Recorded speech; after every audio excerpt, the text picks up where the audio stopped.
Video demonstruje životný cyklus aplikácie v ASP.NET. Pre účely demonštrácie sme zvolili debugger vývojového prostredia Microsoft Visual Studio 2008.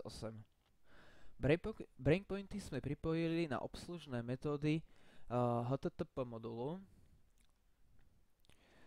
takisto aj na udalosti na ASPX stránke.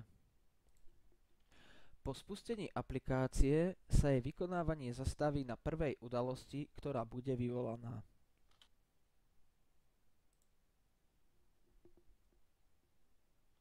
Ako sme si mohli všimnúť, aplikácia sa zastavila na udalosti Begin Request, ktorá je prvou udalosťou pri spracovaní požiadavky.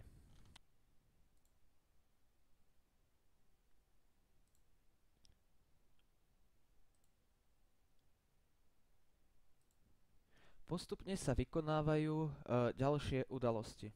Momentálne sme zastavili na udalosti preRequestHandlerExecute, ktorá je poslednou obslužnou udalosťou pred vstupom do životného cykla stránky.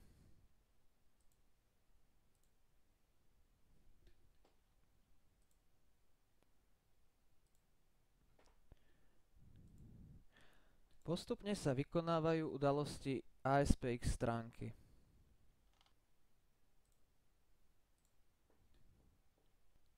Udalosť PostRequestHandlerExecute je prvá udalosť, ktorá vznikne po vygenerovaní HTML výstupu.